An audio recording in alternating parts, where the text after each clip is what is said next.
Thank you for visiting our session. For the past 20 years, we have been developing programs to engage populations at risk, mostly patients with chronic conditions, to help them adhere to evidence-based guidelines. One of the challenges that we have is how do we measure the effect of these interventions? If we cannot measure it, it doesn't count. To that end, we have been adopting new methods to measure these effects.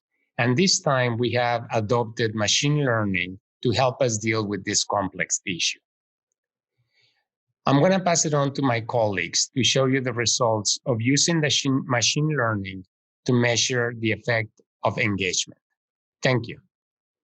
How can we measure the engagement program for a health advocate? To answer this question, our first step was to split members into two populations, engaged and non-engaged members. Engaged members actively use the program, whereas the non-engaged members are passive. After splitting the population, we applied a statistical test when went-to-unit test to compare the cost difference between the populations. Our null hypothesis that the cost distributions of two groups are equal. We calculate the p-value was less than 0.01, which rejects the null hypothesis, implying the two cost distributions are significantly different. Because we statistically have two distinct groups, we constructed two machine learning models using XGBoost, one for engaged, one for non-engaged. XGBoost is a tree-based model that learns the relationship between the features, members' demographics, clinical characteristic, and the dependent variable, healthcare costs. Then, we put all non-engaged members through the engaged model to predict potential savings if they started to participate in the program. We did the same with the engaged members through the non-engaged model to predict the potential costs if they had not participated. A complex problem requires a large quantity of data, which is where our robust database comes in. For this analysis, we use complete data for 1.24 million members, containing 3 years of member demographics, diagnosis, clinical procedures, and medical and pharmacy costs. To generalize the population, our target members are between 30 to 70 years old with the annual costs less than $100,000. Here are the results.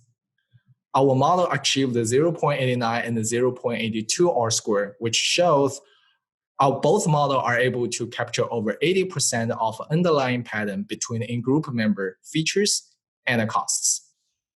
Finally, we can compare the actual cost with the predicted cost for each person. If a non-engaged person started participating in the program, they could expect to save an average of the $299 per year. Conversely, for an engaged person put through the non-engaged model, their actual costs were on average $219 less than the predict. These findings are both statistically and meaningful for business sense, powered by our machine learning models. Anything to add, Eugene? Yes, even with a rigorous data-driven approach, we have only scratched the surface of this problem. The complexity of the data leads to some unexpected challenges and red herrings, one of which is the generalization of both models across the same feature space. Here we see a low-dimensional representation of our two groups, engaged in blue and unengaged in orange. The two groups behave different, or they are distributed differently across the feature space. Now, this is great for a classification model, but not for two regression models which are attempting to generalize to the same area of the space.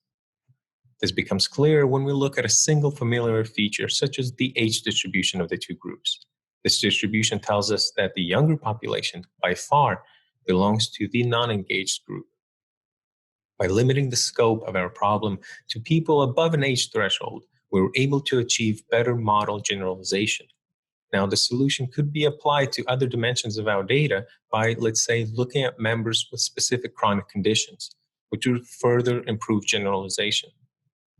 On the flip side of this, we find members who we have dubbed as twins because of their similarity in the feature space, but they belong to different engagement groups and have different costs associated with them.